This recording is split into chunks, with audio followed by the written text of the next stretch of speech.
चल रहा था बच्चों केमिस्ट्री ऑफ लेंथेनॉइड, जो कि हम बीएससी सेकेंड ईयर के लिए पढ़ रहे थे। पिछले वाले लेक्चर में हमने जो मैग्नेटिक प्रॉपर्टीज़ होती हैं लेंथेनॉइड्स की वो हमने पढ़ी थी, और कैसे मैग्नेटिक प्रॉपर्टी निकाली जाती है, कौन सा फार्मूला लगता है, वो हमने पढ़ लिया था। आज हमें आयनिक रेडियाई पढ़ना है और उसमें लेंथेनॉइड कॉन्ट्रैक्शन पढ़ना है।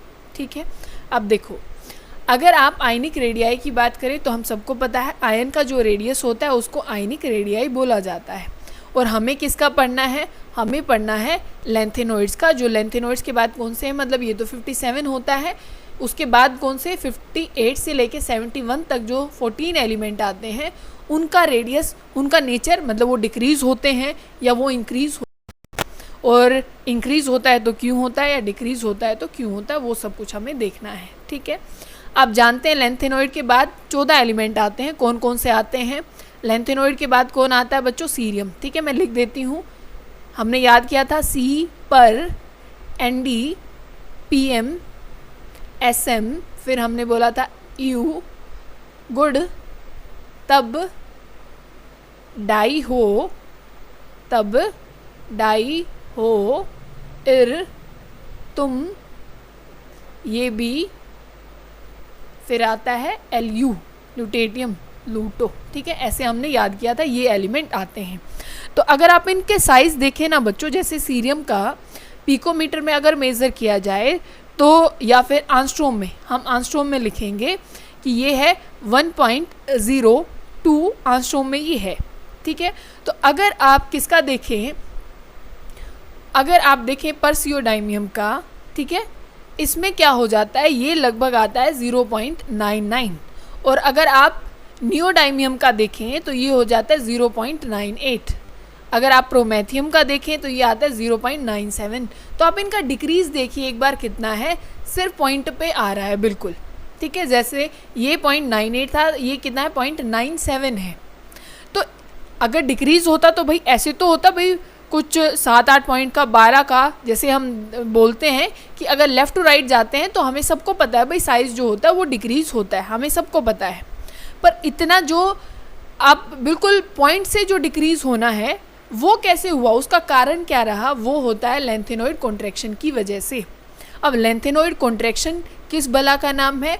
ये एक सिंपल सी बात है बच्चों, जो f ऑर्बिटल होता है ना, जो f ऑर्बिटल होता है उसका जो सुरक्षा करता है, जो उसका मतलब आप शील्डिंग इफेक्ट जो बोलते हैं, शील्ड करना मतलब क्या होता है, किसी चीज़ को प्रोटेक्ट करना, वो शील्डिंग इफेक्ट इसका बहुत ज़्यादा क्या होता है, पुअर होता है।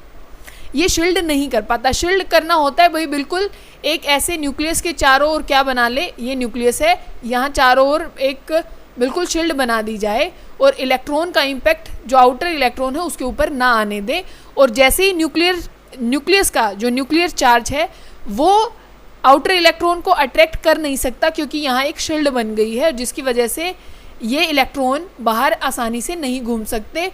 क्योंकि देखो, अगर पुअर शील्ड रहेगी, एक तो प्रॉपर शील्ड रहे तो ये न्यूक्लियस इन इलेक्ट्रॉन को कुछ कह नहीं सकता, तो ये इलेक्ट्रॉन फ्रीली मूव कर सकते हैं। पर अगर ये शील्डिंग ऐसी है भाई कहीं कहीं से है, तो वहाँ क्या है, न्यूक्लियस को बाहर वाले इलेक्ट्रॉन सारे दिखाई दे रहे हैं, तो अपने आप वो इलेक्ट्रॉन को अट्रैक्ट कर लेगा, और जो साइज़ है वो क्या होता जाएगा, डिक्रीज़ होता जाएगा। तो लेंथेनॉइड कॉन्ट्रैक्शन किसको बोलते हैं, पुअर शील्डिंग इफेक्ट ऑफ किसका, f ऑर्बिटल का, उसकी वजह से लेंथेनॉइड कॉन्ट्रैक्शन होता है। बात समझ गए? जिनकी वजह से इनका साइज़ जो है वो लगभग बराबर है, इनका साइज़ क्या है, लगभग बराबर है, क्योंकि इनमें सब में क्या लगेगा, जो न्यूक्लियर जो चार्ज होता है वो सबका बराबर से ही बढ़ा हुआ है, तो उतना ही वो क्या करेगा, अट्रैक्ट करेगा साइज़ पर, थोड़ा थोड़ा ये क्या करेगा, यहाँ पे डिक्रीज़ करेगा, क्योंकि जैसे इलेक्ट्रॉन बढ़ते जाते हैं न्यूक्लियर चार्ज बढ़ेगा और वो उतना ही ज़्यादा अट्रैक्ट करेगा, और साइज़ क्या होता जाएगा, डिक्रीज़ होता जाएगा। ठीक है, लास्ट तक यहाँ पहुँचते पहुँचते हो जाता है 0.86, तो इसका लगभग 0.87, ऐसे बिल्कुल पॉइंट का फ़र्क है। इसको आप ऐसे मेज़र करते हैं कि ये नॉर्मल सी बात है कि साइज़ डिक्रीज़ होता है, साइज़ तो डिक्रीज़ होगा लेफ़्ट टू राइट, ये तो जनरल बात हमने पढ़ रखी है, पर इतना जो कम डिफरेंस है वो क्यों आ रहा है वो आपको पता होना चाहिए, ड्यू टू लेंथेनॉइड कॉन्ट्रैक्शन। आपको कोज भी पता लग गया होगा, लेंथेनॉइड का जो कॉन्ट्रैक्शन का कोज क्या है, due to poor shielding effect of f orbital. Poor shield करता है, जिसकी वजह से न्यूक्लियस की अट्रैक्शन में इलेक्ट्रॉन आते हैं और वो इलेक्ट्रॉन को न्यूक्लियस अपनी तरफ खींच लेता है। और कोई चीज़ अगर खींची जाती है, अंदर खींच ली जाएगी, तो उसको बोलते हैं हम कॉन्ट्रैक्शन, कॉन्ट्रैक्ट हो गया। और जो भी चीज़ कॉन्ट्रैक्ट होगी तो साइज़ तो डिक्रीज होगा ही बच्चों। बात समझ में आई कि नहीं आई? ठीक है। अच्छा, अब इसके कंसिक्वेंसेस आपको पढ़ने हैं कि लेंथेनॉइड कॉन्ट्रैक्शन की वजह से या इस साइज़ जो डिक्रीज़ हुआ है इसकी वजह से क्या क्या चीज़ हो रही है। बात समझ गई? तो एक तो क्या हो रहा है भाई, जो एक कॉन्स्टेंटली, ठीक है, ज़्यादा आपको रैंडम चेंज नहीं दिखाई दे रहा, बिल्कुल एक steady decrease in the size आपको दिखाई दे रहा है। 0.98 था 0.97 हो गया, ऐसा चेंज आपको दिखाई दे रहा है। बात समझ में आई?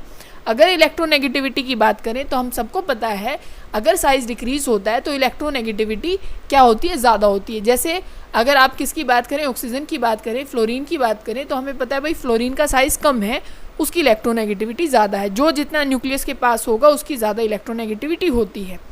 तो जो ल्यूटेटियम होगा उसकी इलेक्ट्रोनेगेटिविटी ज़्यादा होगी, पर इतना ज़्यादा डिफरेंस नहीं होगा क्योंकि साइज़ में ज़्यादा डिफरेंस नहीं है। बात समझ गए? फिर आती है इलेक्ट्रोड पोटेंशियल की बात। क्या आती है? इलेक्ट्रोड पोटेंशियल की बात। जो इलेक्ट्रोड पोटेंशियल होता है हम नेगेटिव में मेज़र करते हैं, किसमें? नेगेटिव में। और ये क्या है? 0 पॉइंट यहाँ पे होता है 2.52 और जो लास्ट तक अगर आप देखते हैं तो -2.25। और जितना ज़्यादा नेगेटिव मतलब होगा, नेगेटिव जितना ज़्यादा होगा, ये आपने कौन से चैप्टर में, डी ब्लॉक में मैंने पढ़ाया था इलेक्ट्रोड पोटेंशियल का सारा कंसेप्ट। ठीक है, कि यहाँ पे जो इलेक्ट्रोड पोटेंशियल होता है वो क्या होता जाता है, यहाँ वैल्यू इंक्रीज़ होती जाती है। ठीक है, इंक्रीज़ होती जाती है और ये यहाँ तक पहुँचती है। इलेक्ट्रोनेगेटिविटी बढ़ रही है और ये वैल्यू कहाँ तक पहुँचेगी? -2.25 तक। बात समझ गए? और इनका सिमिलर साइज़ होने के कारण इनकी सेपरेशन में बहुत ज़्यादा क्या आ जाती है, डिफ़िकल्टी आती है, क्योंकि सिमिलर साइज़ है, कैसे आप सेपरेट करेंगे? एक इनमें डिफरेंस देख लीजिए साइज़ के बेसिस, और इन पे आप डिफरेंस नहीं कर सकते तो सॉल्युबिलिटी बिल्कुल सेम हो जाती है, तो सेपरेशन में बहुत ज़्यादा प्रॉब्लम आती है लेंथेनॉइड्स में। और जो कंसिक्वेंसेस बचते हैं बच्चों वो हम नेक्स्ट लेक्चर में पढ़ेंगे।